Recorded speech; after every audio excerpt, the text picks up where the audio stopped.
What's up, Thrashers, and welcome back once again to the Thrash Maniac 99 YouTube channel, and I am back with yet another album review, and today I am talking about the latest offering from Dehuman Reign, Dawn of a Malefic Dominion. This also came out on July 25th, this time on FDA Records, and for those who don't know, this is a German death metal band. And I got curious to check this one out because, again, seeing on the archives the bands they were compared to, I'm like, okay, I might be in for some like real old school Floridian inspired death metal from Germany. So kind of like Morgoth a little bit, because Morgoth absolutely loved Florida death metal, particularly death. Whereas this album, I think, kind of touches on basically everything Florida death metal and old school death metal in general.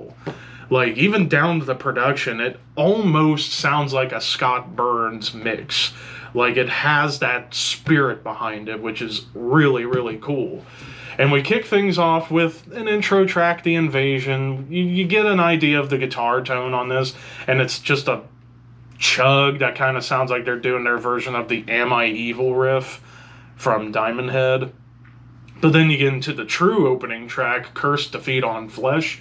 Right out of the gate, tremolos and blasts of Morbid Angel galore, and then it goes straight up classic death metal, and even lots of like thrashiness on here too. Like, there's some thrash metal riffs on here, which definitely harkens back to like the early death metal, where it was still very much anchored in thrash. But man, the drum work, especially on this track, is just blazing, especially with the double kick.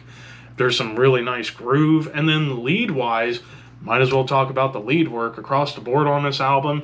Goes from dive bombs to shred, and it's awesome. It just sounds like proper death metal lead play, and even some harmonies. Like, a couple of tracks, like particularly Cursed to Feed on Flesh and Post-Traumatic Suicide Syndrome, those two songs have some really cool guitar harmonies that remind me a lot of Death, quite a lot, like Death inspired harmonies. Let Chaos Reign, mostly going for more of the furious riffs. There's some awesome groove, triplet chugs, which give me all the triplet chugs. I love them. And then, of course, some more of those like thrash metal inspired parts. And then Opium pretty much touches on everything old school death metal. Like, you get nasty grooves, some like aggressive thrash metal, tremolos, blast beats. But I will even say this is maybe the most atmospheric song on the album, because there are little pockets of atmosphere to kind of add more mood to the song rather than just being all blunt force trauma the entire time. Inclusio Fatalis, I think I got that correct.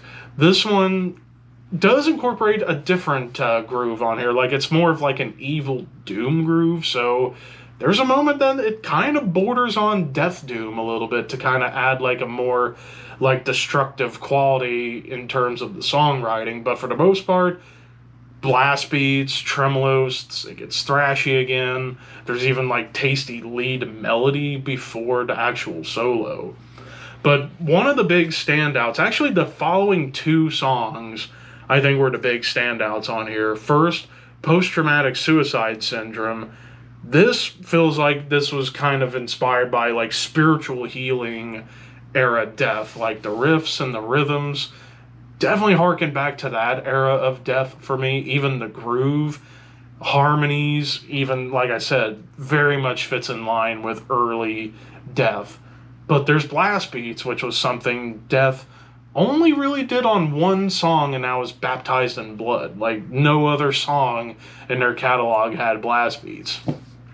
Then we get into the song Heretic, which might be one of the more technical songs. Well, at least it's technical at the beginning, like a more technical riff and blast beat. But then the song itself goes into like blood red throne worship. Like, there's tremolos, chug, groove, thrashy bits, even a nice breakdown, which not really a lot of breakdowns. Like, I think this was the only one that had a true blue breakdown. But the song itself feels very much akin to, like, I would say the self-titled or even Union of Flesh and Machine era Blood Red Throne, like the mid 2010s era of BRT.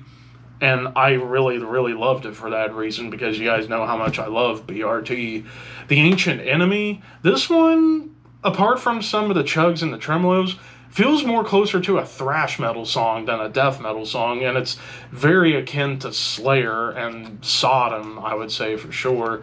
But there's even like some really cool like angular legato guitars towards the end, an envoy from the in-between, mostly all about tremolos and triplet chugs, and they are just filled with pus and piss and vomit in the best way possible. And even the tremolos bring back more of that like Blood Red Throne vibe.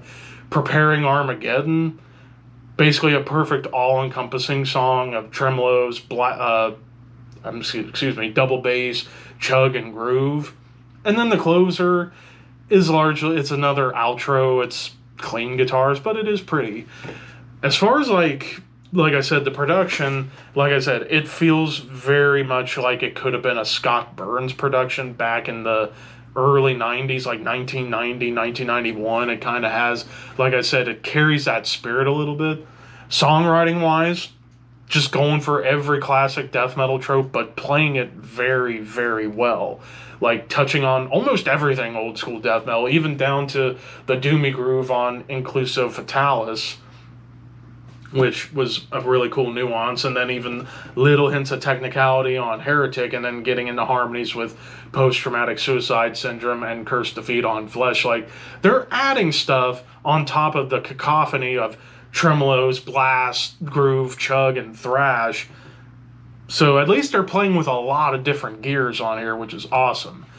Really, the only thing I could really find to complain about this album would be the intro and outro. Probably could have just cut those and condensed the album down to, I think it would have been under 40 minutes. But aside from that, I thought this album was pretty damn killer.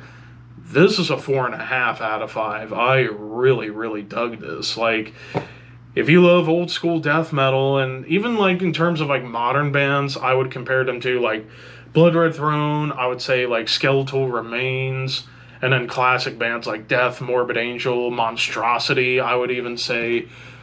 Give this a listen. This sounds like this could have been an early 90s album, and it would have been awesome then. But of course, those are just my opinions. What did you guys think? Let me know in the comments below, and don't forget to like, comment, share, subscribe, all that fun stuff. But until next time, thank you for watching, keep your horns high, and your dreams wet.